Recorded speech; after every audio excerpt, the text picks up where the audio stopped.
favorite psychiatrists are on the job. We're asking for a friend on the Morning Hustle.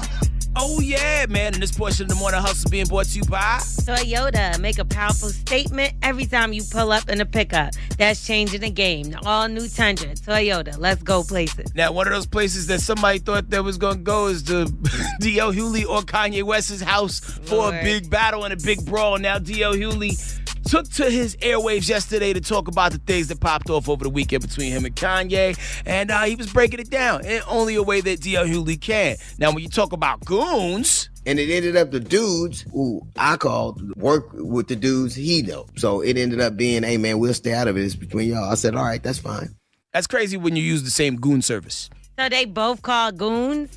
Yeah, I guess like goons are us. I'm sorry, but this is a joke. Like, I can't see either. And I love DL, but what goons is DL have and what goons does Kanye have? I mean, like, listen, you must not know the backstory of DL. Like, DL, like, you know, he's one of them people who know people. Come from a certain part of California. They know the same two people. And not two, but you get what I'm saying? Like, and you would think that's what makes it funnier. And Kanye just reunited did that whole thing for the Gangsta Disciples. Now, granted, like, you know, you would talk about Chicago versus L.A., out of your gang jurisdiction, possibly. Nah, he better fly some goons in. What y'all talking about? He got a private jet. Fly some goons in. What airline would you fly the goons in on? Soul Plane. What do you mean? Snoop the pilot, ain't he? Pull up, right? So after everything that happened over the course of the weekend, there was a conversation had, you know, between DL and Kanye, and here's how it went. And he said, you said I was a stalker. I said, because I believe that to be true. You are a stalker. I believe that. You do that. We go back. You mother. I said, I don't care what you say. I don't care your opinion of me. I stand on the fact that I think your behavior is dangerous. I think you're a stalker, and I think you're indulged too much. And it's only my business, like anybody else's business, because you put it out there. And the only problem I have is you giving my address out and saying that I'm that I passed out on stage because I'm a drug addict. Everybody knows I'm a drunk, not a drug addict. Get my vices right. But that whole threat thing, I said, you know, you wouldn't talk to me like this if we were here. When people are doing their job and the celebrity or artist gets upset, it always throws me for a loop. They're like, yo, you said this about me. It's my job to talk about you. You put your business out there. I'm talking about you because you want us to talk about you. And it's one of those situations where I feel like people never hear the good things you say about them, you know, in a story, and they only hear something like maybe that's not like, you know, benefiting them or doesn't paint them in the best light. You can say a million good things about somebody. They don't care. Like, you know what I mean? It's not until you say that one. Nobody likes to be criticized in a negative way. Absolutely. And I'm talking to somebody in particular. Her, she know who I'm talking to, but either way. Oh, you got to whisper it to me. No, I think you already know too. But either way, it's like if I'm saying something, I'm doing my job. I done said a million great things, and you and what you heard, like you said, you ain't hearing nothing. You hear the one negative thing and you run with it. Yep. So, like, you know, we talked about the conversation, but let's get back to those goons, shall we? I ain't gonna let no man talk crazy to me. I said you were a stalker. I said it to you. I stand on what I said. And then you acted like one to prove you weren't. You got mad and acted like what I called you. And everybody knows it to be true. Everybody. And they're letting this dude spiral out. And if these dudes will kill for you, how come they won't pick up a prescription? Thank you. On the way over to murder me in Calabasas, stop by CVS and grab the Xanax. I mean, I'm just saying.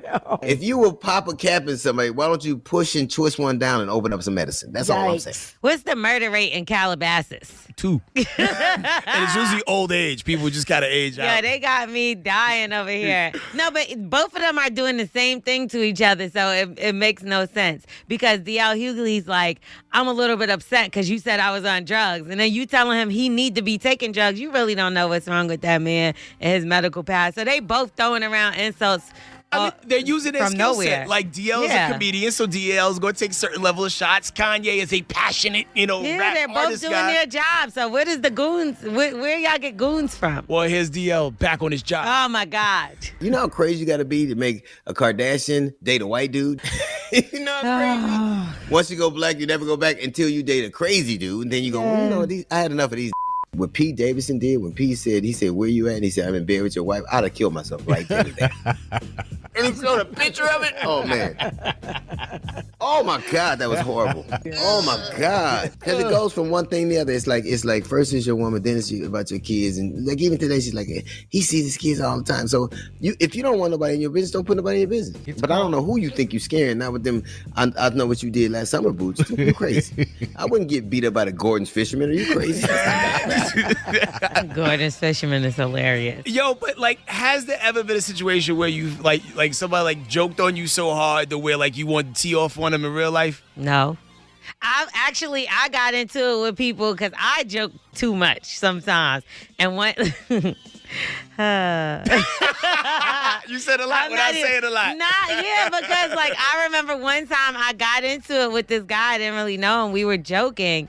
And I joked on him so bad he tried to fight me, like physically fight. Like he jumped out the car.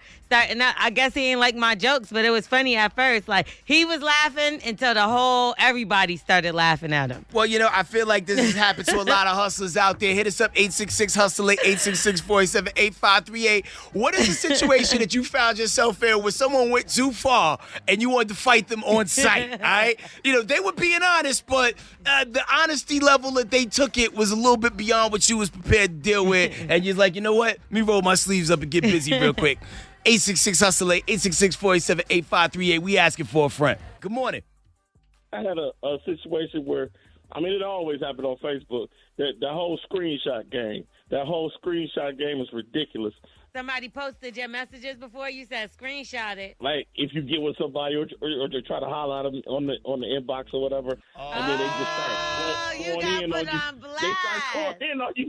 So I don't get what this, insulting you. Ain't looking at this square, this and that. This, you think I'm gonna get with a bum like this or this?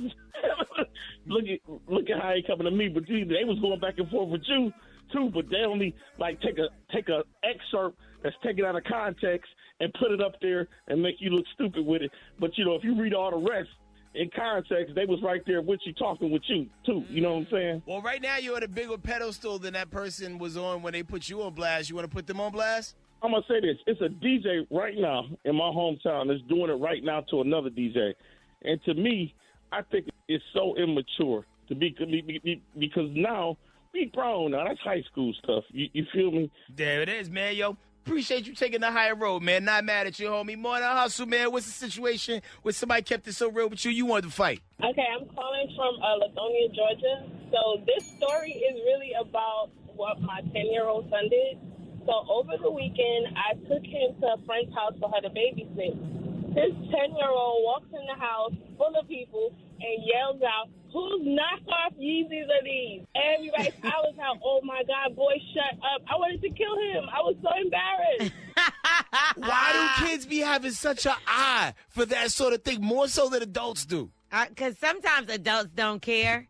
They just be like, I'm going to wear these and it's going to be cool. But the kids is going to call it out. The adults, we not really going to call that kind of stuff out. You know what I'm saying? I remember I went to a school with somebody who had, some fake Jordans on. And, every adult that he's been around where he had these fake Jordans on, no one knew. But we pulled up on his high school, on some radio stuff. Mm-hmm. Yo, my man got outed immediately. And everybody crowded around him, and it was just yo, they was tearing his shoes apart. Kids are cruel sometimes. All day, B. Good morning, man. What's the situation where you was there where you wanted to fight the person for keeping it too honest with you? What up? My mama be keeping it a little too 100. She be telling me that the little guy that I deal with not too good for me. So she just told me, he not no good. He going to be making a fool of you. Why I done went through this man's phone while he sleeps. He telling everybody I'm just somebody he be using so I get my tax money. No! So now you want to fight this dude with your mom or what? Can I say his name to put him on blast? Say his name. His name Leezy. My name Raven. He ain't getting no tax money now. He ain't getting nothing or he ain't never drive my car again. Oh, boom. Man. Figure it out, bro. Figure it out. I'm glad you found out. Mama's always right. We hate to listen to him. See? Damn, and it's the sound of the hitchhiker truck coming to pick him up right there. We are the Morning Hustle.